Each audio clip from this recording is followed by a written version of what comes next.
Right, everyone. I don't like you, and you don't like me, but the fact of the matter is someone needs to respond to these videos as a bonus for their Patreon, and I guess it might as well be me, because it's clearly not going to be you. So, this video is called How Conservatives Invented Gender Ideology.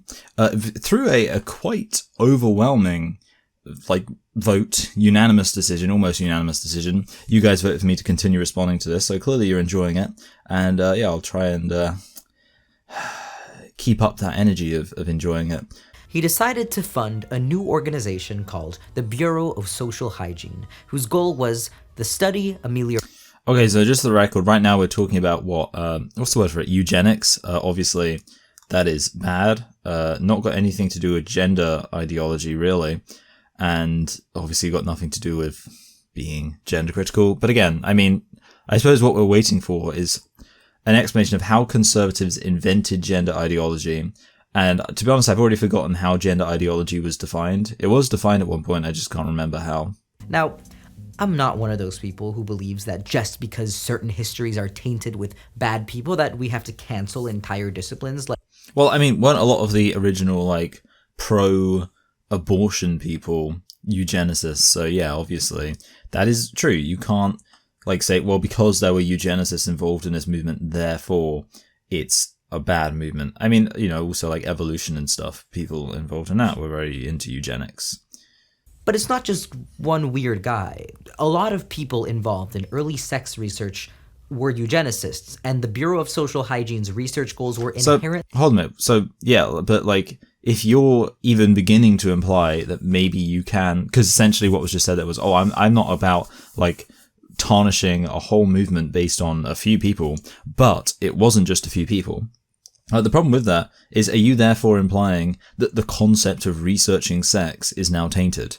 Because that's not good, because we should research all aspects of human biology. Because what happens when we assume that nature has a purpose? We create sciences that try to justify these purposes after the fact. We begin to find ways to instrumentally calculate how to achieve certain purposes. No, you don't. No, you don't. So, okay, I think that people's lungs have the purpose of bringing oxygen into their body.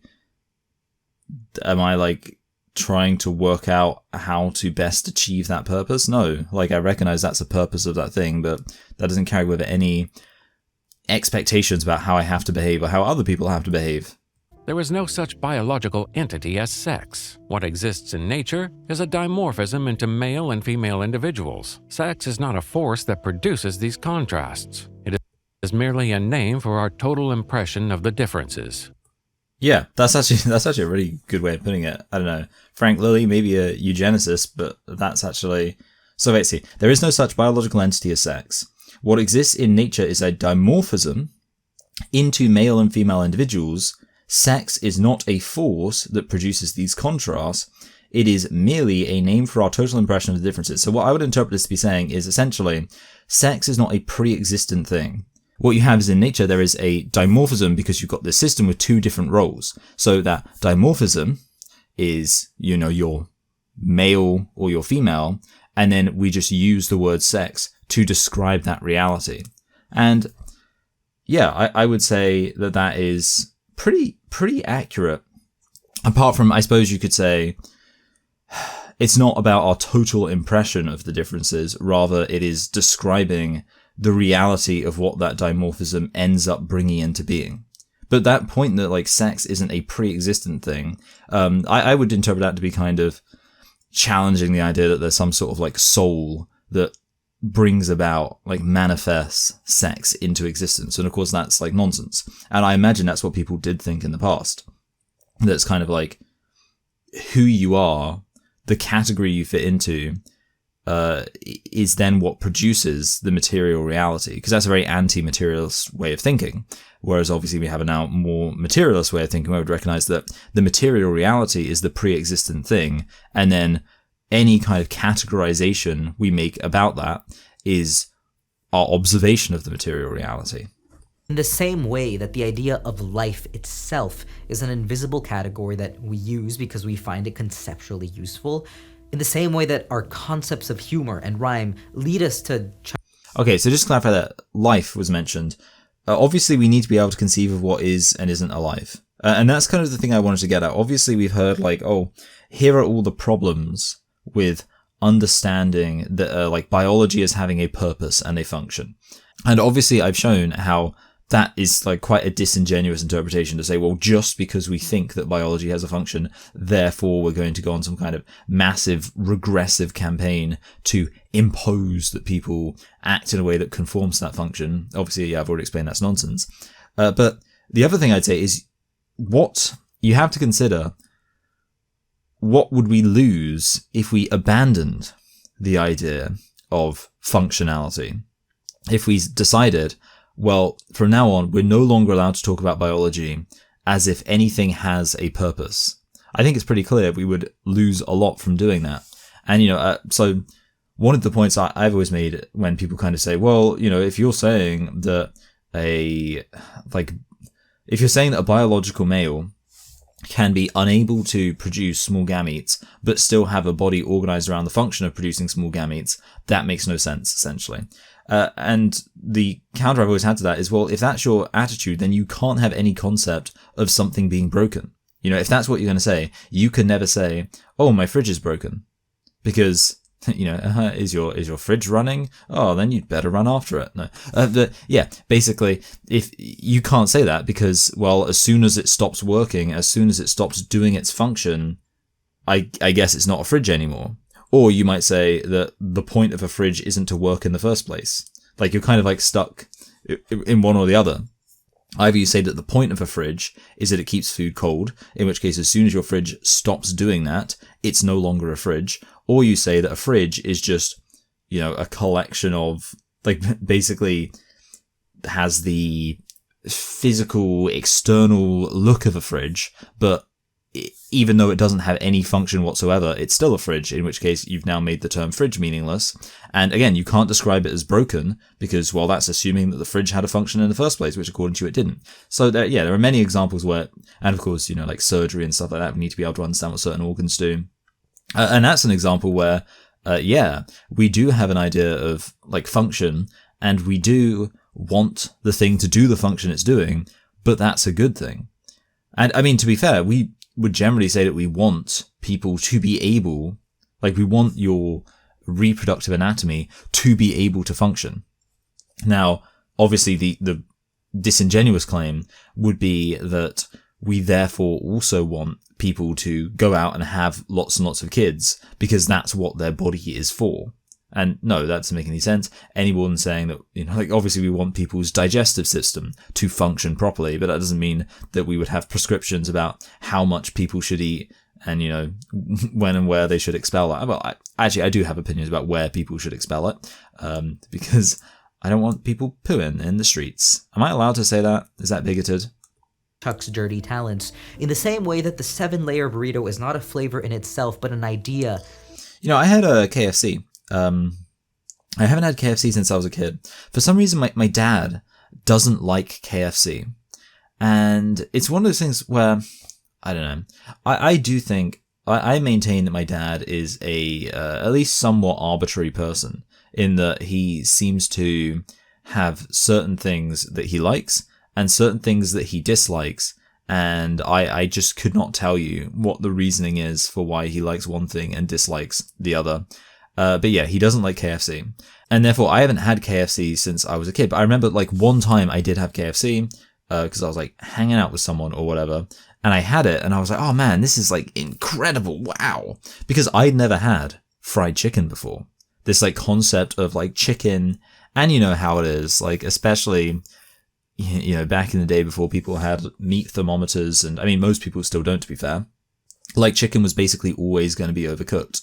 And therefore, like my perception was that chicken was like bland, or if it wasn't bland, it was, cheating, like, like an Indian or something. You just put it in a big spicy sauce and they act like, oh, we're so great. Like, oh, Western food's so bland. Well, yeah, look, you can make anything not bland if you just cover it in a sauce. I could cover chicken in barbecue sauce, but, didn't do that. The point is, usually I thought of chicken as being kind of bland. And this was the first time I was like, oh my goodness me, this is like so flavorful.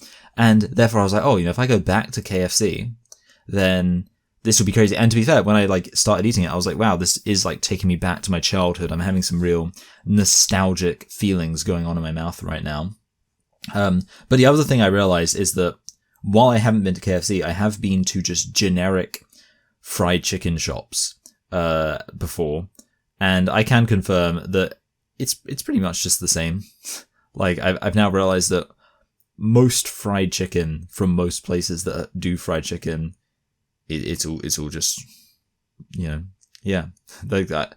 I don't have such a sophisticated palate that I can tell the difference. Anyway, but the point is, I still enjoyed having gone to KFC because, like, it was fun.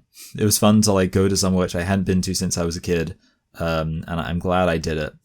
And also, it was very cheap, like crazy cheap. But I think like part of it is it depends whether when you go to like fast food, you can think that fast food is really cheap or not really cheap, depending on whether you're going there expecting it to be fast food. But essentially, I think that we got a sharing bucket of chicken that also came with 4 fries, like, you know, packets of fries. And that was, I think, $13.99. So we'll say 14 quid. And then I also got a mini fillet burger. Mini fillet burger, 2 quid. So I don't know what's going on there. But, so that's what, 16 quid in total. And then divide that by 2, that's 8 quid per person, which obviously, if you know, maybe you're thinking like, oh, fast food should be very cheap or whatever, then you might maybe think that's kind of expensive. But considering that what we would have done instead was actually go out for a meal, like eat at a proper restaurant because we were out. This was when we were returning back from Warwick. This felt like crazy cheap. I was like, wow. And we were actually way too full. Like we could have got less food. So anyway, I will proceed. Binary sex is also just a lens. The assumption of a coherent entity, a way of looking at bodies that... Okay, yeah, so just for record, yeah, it is an assumption, but it's an assumption that's proven correct. I mean, evolution is an assumption, but it's an assumption that is being consistently proven correct. Binary sex, you could maybe say it's not exactly being proven correct, but it is being proven useful. When we look at the world through binary sex, I mean, you know, the example I always give is if you go into a doctor's office or you take any kind of medical survey, I think basically all the time it will ask you, are you male or female? And the reason it does that is because that's a useful category, and we have not seen that be replaced by a sliding scale to show what's useful and not. Well, it turns out that 98% of the elements in the universe are either hydrogen or helium. Oh shit, is the universe a binary? Is the Earth just a blue-haired non-binary affirmative action hire? Yeah, okay.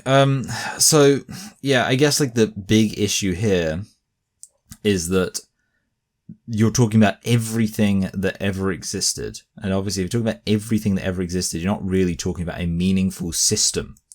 I think you could say, for example, if you're talking about some kind of system of, you know, whatever it is. So, I don't know, fucking like nuclear, like let's say in the process of like making nuclear energy. So it's a system for making nuclear energy. And in that system, there are only 2 elements involved. Well, then you could say that is a binary system, if you like. Like it's like you either are using the, you know, plutonium or the uranium or whatever. And, you know, that would be accurate. But when you start like talking about the entire universe and saying, well, it seems to be overwhelmingly just 2 things. But I mean, that's the other issue, right? With biological sex, it's not 98% one or the other. It is, in practice, it's 100% one or the other. But even if we're saying, okay, no, actually, what about these cases where it's really confusing and even like proper biologists who are really invested in the sex binary will admit that this is like a struggle, and maybe some of them would actually argue with each other. Okay, you take those examples, those are a fraction of a percentage. So it's not really it's not an accurate analogy for many reasons. Even if the universe is 98% hydrogen and helium, as... It's that weird that I can't believe that it's 98%. Like, I can't believe part of that is helium. And the only reason I can't believe part of that is helium is because I remember hearing that we're actually running out of helium.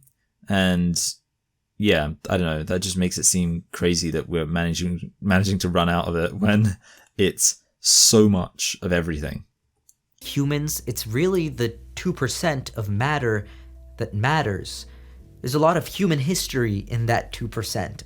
Okay, see, that's interesting, right? Because there, the claim's like, oh, the reason why that we wouldn't care about the hydrogen and the helium, even though it's the majority of what exists, is because what matters to us is the stuff that's, in that 2%, like gold and silver and uranium and whatever, carbon. And yes, good point. But then that would also apply to biological sex. That what matters to us is the reality of what biological sex is about, which is about reproduction. So while I don't think you should exactly phrase it in terms of like what matters in some kind of like normative sense, I do think that recognizing the relevance of aspects of reality to human life is important, because academic disciplines about understanding the world are usually going to be related quite directly to human life, human society, human ideas, human observations. When scientists were faced with a diversity of elements in the universe, even if most of them constitute only a tiny percent of it, scientists decided to give all of them a seat at the table. See, I like how this could be implying like, hey, maybe we should put all of our focus on the tiny, tiny, tiny proportion of, like differences of sexual development that really confuse the sex binary. It's like, no, if anything, like, it's the opposite. That's not the ones we should be putting the most focus on. I mean, we should, put some focus on them and recognize them as anomalies and potentially deal with any issues that can emerge from that. But obviously to say like, oh, we should be spending all of our time constantly thinking about people with differences of sexual development, so-called intersex people, that's obviously ridiculous. So how would the scientific institutions save binary sex? Through gender. Well, sorry, I just point this out, okay? You're claiming like, oh, how would they change binary sex? But you literally just said that we can conceive of something as a binary if we feel like it. Like, that's essentially what was just said about the whole, like, matter thing. Like, oh, is the universe itself binary? And you said, well, the reason why some people might think of it as binary is if that's what they want to put the focus on. But we would put the focus on something else because, our lives are about more than just hydrogen and helium. But you're like, the implication of that is that you're essentially saying it's up to you and your priorities whether you conceive of something as a binary. So by your own logic, the binary conception of sex doesn't need saving, because apparently, like, if I feel like saying sex is a binary, I can. So at best, what you've done here is validated a non-binary conception of sex by saying that's a valid choice, but you can't say that you've disproved the idea of sex as a binary. Constructing gender. Okay, so this is where it gets exciting, I guess. Okay, interphobia. So is interphobia like that's intersex phobia? Okay. The term gender identity is a relatively recent invention coined by Robert J. Stroller in 1964. And I thought that the term gender identity was coined by... Oh god, I've forgotten his name. Coined by John Money, wasn't it? I'm gonna have to look this up. I use ChatGPT for so much research. Who first coined the phrase gender identity? I will say, like, I was just like, oh, I use ChatGPT for research. I'll confess, I do. Absolutely. Like, sometimes it just lies. Like, sometimes it will say contradictory things. Like, here's an example that happened recently. Okay, so I wanted to know whether or not heffalumps and woozles were mentioned in the original Winnie the Pooh book for very good reasons. And I asked, are heffalumps and woozles mentioned in the Winnie the Pooh book? And it said, heffalumps are mentioned, but woozles aren't explicitly mentioned. And then it said, in the book, Winnie the Pooh and Piglet are searching for something that they believe to be a woozle. And then later on, like Tigger or whatever mentions heffalumps, something like that. And I was like, hold on a minute. You just said that woozles weren't explicitly mentioned in the book, but how can it possibly be that it was communicated that Piglet and Pooh are hunting for something they believe to be a woozle if woozles aren't explicitly mentioned? And then ChatGPT was just like, yeah, you're right. Sorry. Yeah, obviously it was explicitly mentioned. And it's just like crazy when it does that. Like, it will literally like say something that contradicts this very basic thing. Right. let's see if I can actually access this article. I bet I can't, but I should be able to. Like, nope, it's not on JSTOR, which is the only place I'll be able to access it. Okay, so look, I'll tell you my conversation I had with ChatGPT, and then you will then see where I came from. So I said, okay, ready? This was the question I asked. Who first coined the phrase gender identity? ChatGPT. I'll get this. Oh, let me see this way. Let me just. There you go. So, who first coined the phrase gender identity? And it says the phrase gender identity was first coined by Robert J. Stoller, an American psychoanalyst in the 1960s. He used it, and then, it kind of repeats. And then I said, I thought John Money coined the phrase, and they said, you're right to bring up John Money. While both John Money and Robert J. Stoller were influential in developing ideas about gender, the phrase gender identity is most often credited to Money, who used it in the 1950s. So you can see what I was saying about, like, it's a bit inconsistent, right? Because, the quote, Robert J. Stoller coined the phrase in the 1960s, but then John Money used the phrase in the 1950s. So then I said, do you know what the source is for when Money first coined the term gender identity? Like, was it a specific paper or book? And they said, yes, John Money first introduced the term gender identity in a 1955 paper titled An Examination of Some Basic Sexual Concepts, the Evidence of Human Hermaphroditism in the Bulletin of the Johns Hopkins Hospital, volume 97, page 301 to 319. Now, the problem is, as you can kind of tell from that, there is enough inconsistency with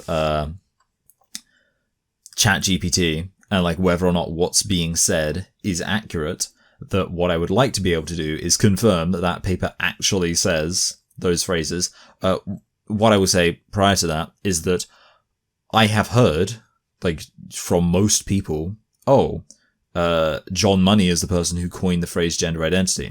I never thought to find the exact source for that because I just heard it from everyone.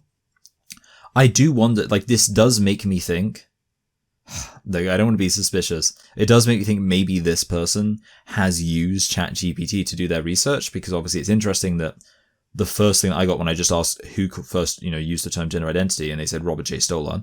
Although, having said that, it's also possible that this person's, like, video has, it seems very unlikely, but has ended up being a source for ChatGPT. Who's to say? But certainly, the fact that, like, the only thing I can say, being currently unable to actually find a version of the article that I can read, is that the fact that ChatGPT was able to provide a specific paper and say, this is the specific paper where John Money used the word gender identity, even though it initially said, actually, the first time the phrase was used was in the 1960s.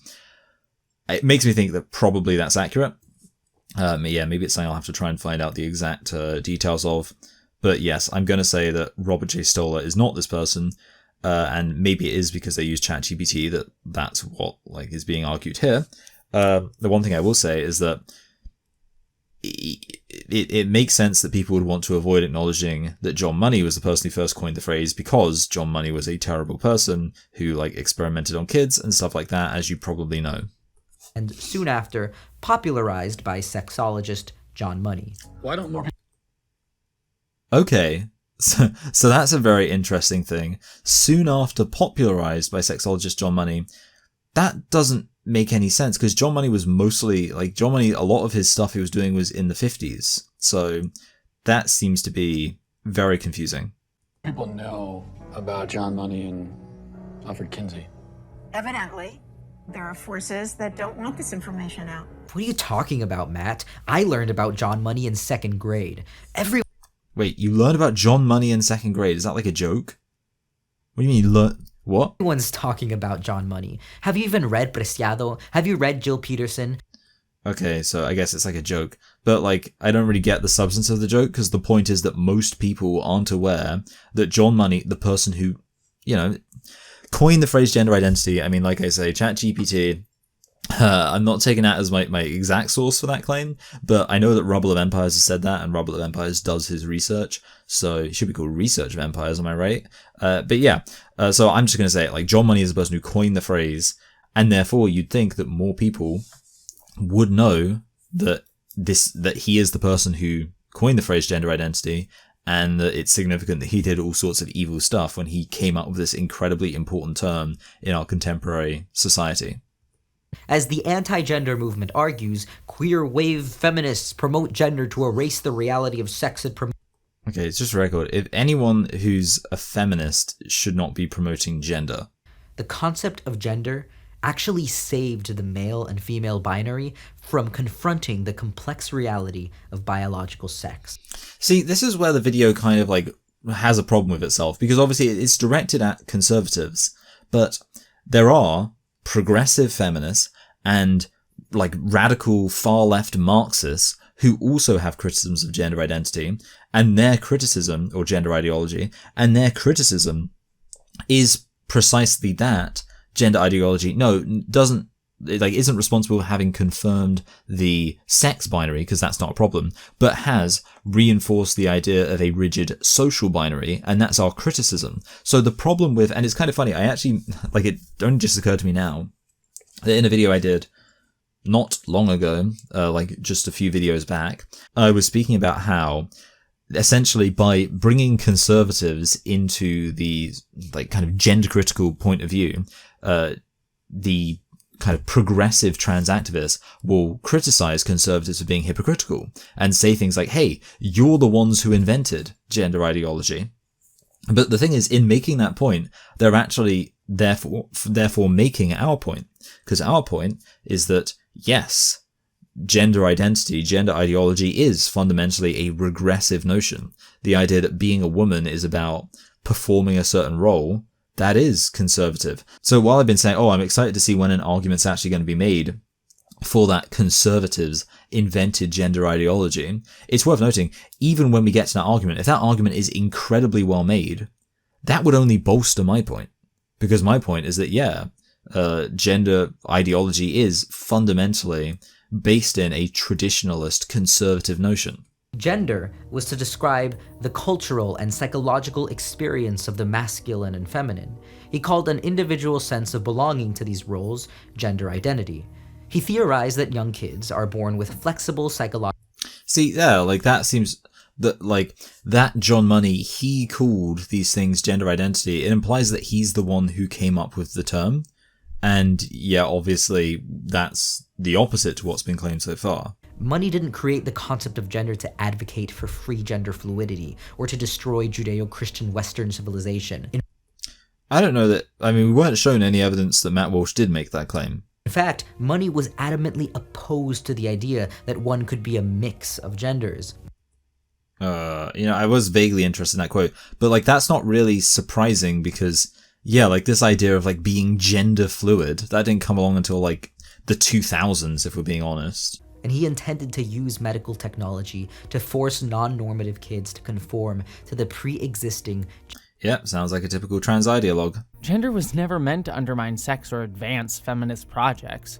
The concept of gender was meant to save the sex binary from imminent collapse by... Sounds like you're very critical of gender. Sounds like you're gender critical. Whoops. ...offering a new developmental justification for... Just to clarify, I'm not saying, obviously, the mistake that's being made here is thinking that gender was invented to save the sex binary. It's so funny to me that these people care about the sex binary.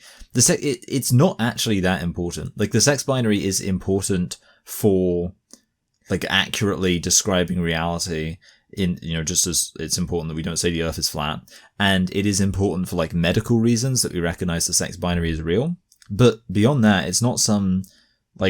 it's not a thing where it's desperately important that we recognize it for philosophical and ideological reasons. No, it's that doesn't really matter. It doesn't really affect us whatsoever. But what does matter is the way that gender and sex interact with society and how that impacts people's lives. And that is what is being the negatives of that is what is being perpetuated by gender ideology and, broadly speaking, the concept of gender. What happens when we assume that nature has a purpose? And what happens when nature seems to stray from the purposes that we assign? So if we're assuming nature has a purpose, but nature appears to stray from that, then obviously what we would do, because we care about reality, is we would change our understanding to align with what the new evidence has indicated. That's what happens. Violence. No. No. The fact that that's what you're saying, that suggests more about you. The fact that you're like, what happens when we think something and then we see evidence that thing's not true? Violence. Oh, goodness me. Okay, maybe I'll have to stop criticizing your guys' ideas. I mean, like, I suppose that makes sense, actually, because I'm providing you evidence that what you believe isn't true, and I think a lot of trans activists would like to get pretty violent with me. So, yeah, maybe you're right, actually. Coercion. Control. It's a violent... Yeah, they're definitely controlling people's languages. In many of the states that currently ban gender-affirming care for trans kids, so-called genital normalizing surgeries on intersex kids is still legal. Yeah, okay, so let's talk about this, like the whole genital normalizing surgery on intersex kids. It is one of those things where, like, it depends on the severity of the case, because I would say that sometimes, like, we have to have, I think you have to allow for the fact that it's not good to be deformed. You know, it's not. If you have a kid and there is a possibility that your child will be deformed in whatever way, whether that's something wrong with their genitals or something wrong with, like, their face or whatever, I think that you have a moral obligation to make sure that that child grows up to look normal, because looking normal is good. And to have this, like, woke idea of, no, it's about, like, diversity and isn't that fantastic and wonderful? No, look, the reality is that we, like, blind people should have all the, like, respect and, you know, like, be accommodated and blah, blah, blah. And, you know, like, we shouldn't have hateful attitudes towards blind people, but we should acknowledge that someone being blind is a bad thing, and we should do everything in our power to avoid people becoming blind. And having that exact same logic, you could say the same thing about having a problem with, like, your genitals looking, like, weird and abnormal. I can certainly say that if my genitals were going to be, like, weird, then I would actually be incredibly resentful if some simple, safe surgery to make them look normal hadn't been conducted, because that might completely destroy any chance of having a normal, healthy sex life. So I do think that actually genital normalizing surgery is, in principle, a good thing, and our top priority should really be making it as healthy and safe as it possibly can be. But yeah, I just think, obviously, so I suppose, you know, the situation would be, well, what way should it go? Like, if there's a kind of otherwise male-looking baby, but has a vagina, then should we turn that into a penis? Because, you know, then it would be weird if someone who looks kind of male has a vagina. Well, no, probably not. I think, like, that's probably, like, you shouldn't literally reverse it, but if someone just has a, you know, like, basically genitals that look off and they almost look normal, but there's something weird about them, well, yeah, in that case, it's probably best just like, well, just make them look more normal then, so that the child can just have a normal life growing up, instead of having to, who would want to live their life with deformed genitals? No one. I wouldn't. I would imagine you wouldn't. Apart from someone who's, like, completely asexual and has no interest in ever doing anything with their genitals, I think most people would rather not have deformed genitals. So, yeah, I don't really buy this idea that genital normalizing surgery or whatever is this evil thing. Gender is not a new radical phenomenon. Absolutely, yeah, 100%. Again, it's just so funny to me. Like, I know that I kind of have sat through this whole video about really pointing this out, but, like, now it's just so much in my mind.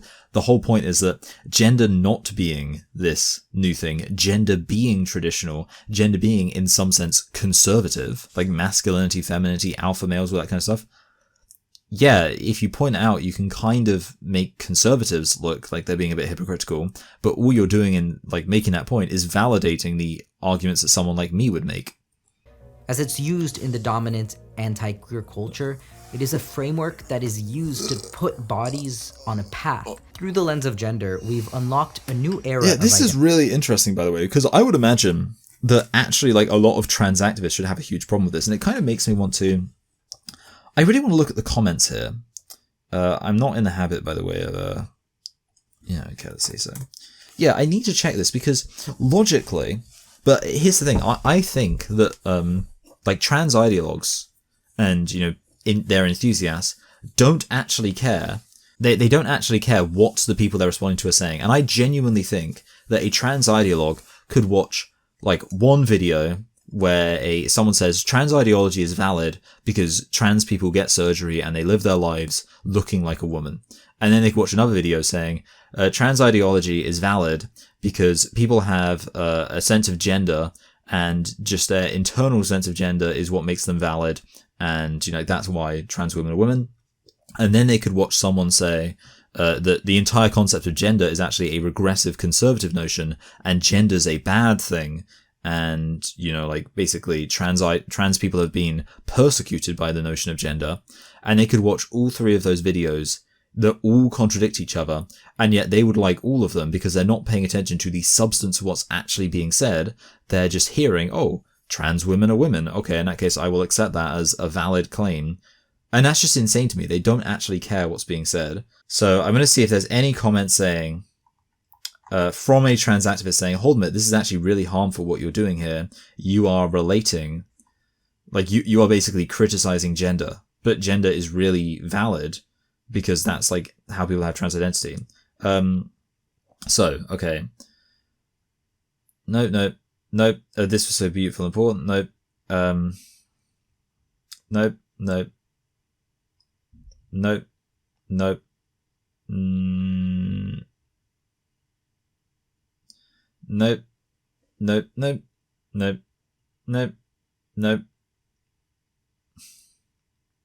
Bro, this is the best video I've ever seen, including every movie I've ever seen. Okay, calm down.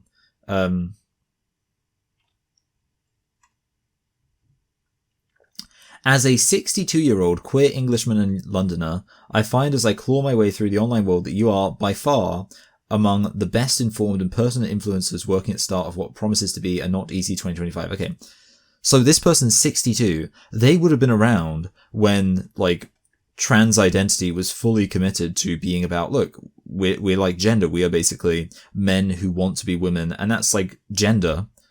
And still, like, not having a problem with essentially what is someone saying the whole notion of gender is nonsense.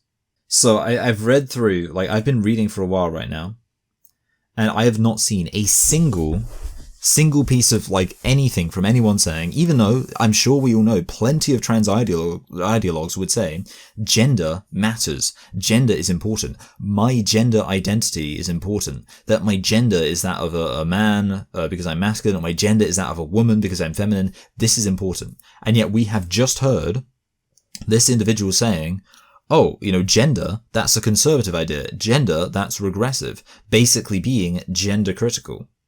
So I'm sorry, but this is why I cannot take trans ideologues seriously, because they don't actually care about what they're saying. They're not like saying all this stuff because it actually matters to them that we because they actually have a theory that is coherent that we need to accept. No, we just need to say trans women are women. And if you say trans women are women, you can say literally one of an infinite number of contradictory things, and everyone will agree with you. If the concept of gender has introduced a rift, the precise reason is that it represents the first self-conscious moment within the epistemology of sexual difference.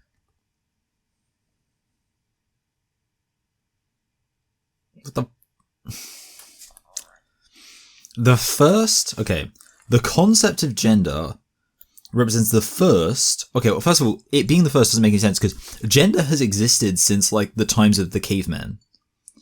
And I don't know, like, maybe you could say, like, depends how you define the concept of gender. I would say the concept of gender was the first time that anyone ever suggested that men and women should behave certain ways and feel certain ways and have certain roles. And again, that would be incredibly old.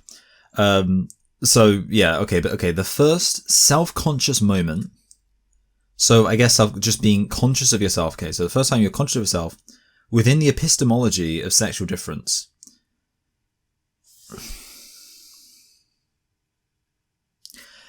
How can you talk about sexual difference without being conscious of yourself? I genuinely have, like, I can't work out. I mean, I know what, it's one of those things, I know what all those words mean, but putting them together, it just doesn't really make sense as a statement.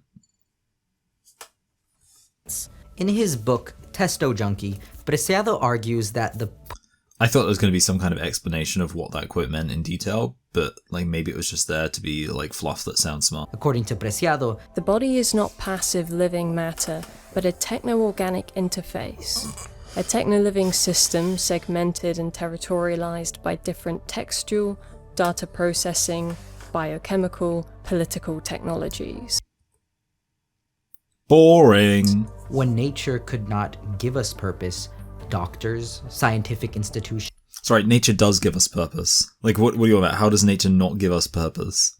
I mean, again, just to clarify, nature doesn't give us purpose in some kind of, like, again, normative sense, but nature gives us purpose in that we can recognize that there is a reality to what our bodies are here for, like what their function is. We don't have to then, like, go along. That's not prescriptive, but that is what the purpose of our bodies is. By transforming the concepts of the psyche, libido, consciousness, femininity and masculinity, heterosexuality and homosexuality, intersexuality and transsexuality into tangible realities. I hate that I can tell, like, how long. Like, I can tell from where the quote mark is, like, the attribution, how long this is going to be, and I'm just, like, so checked out. Are manifest in commercial chemical substances and molecules, biotype bodies, and fungible technological goods managed by multinationals. The success of contemporary technoscience consists in transforming our depression into Prozac, our masculinity into testosterone, our fertility/sterility into the pill. And on that bombshell, I think it's time that we ended for today. We just got over the hour mark. I don't know if we'll be able to finish this next time, but that was something. That was a whole load of nonsense, wasn't it? Oh my goodness me. Should I just read it one time through just for fun? Technoscience has established its material authority. So what the fuck do you mean technoscience? Like, that's the first, like, issue I have here. Like, why are you talking about technoscience? By transforming the concepts of the psyche, libido, consciousness, femininity, masculinity, heterosexuality, homosexuality, intersectionality, transsexuality into tangible realities. Okay, just to clarify, so what, like, femininity and masculinity weren't tangible realities? Like, until technoscience came along, which I don't know whether technoscience is, like, a thing, but whatever, okay. Until technoscience came along, a masculine person, like, choosing to grow out his beard instead of shaving it, that was not tangible. Like, technoscience had to come along and make that tangible. Cool. No, yeah, okay, I'm not, like, giving this the time of day. Alright, bye everyone. I hope you had fun, and I will, I'll see you all next week.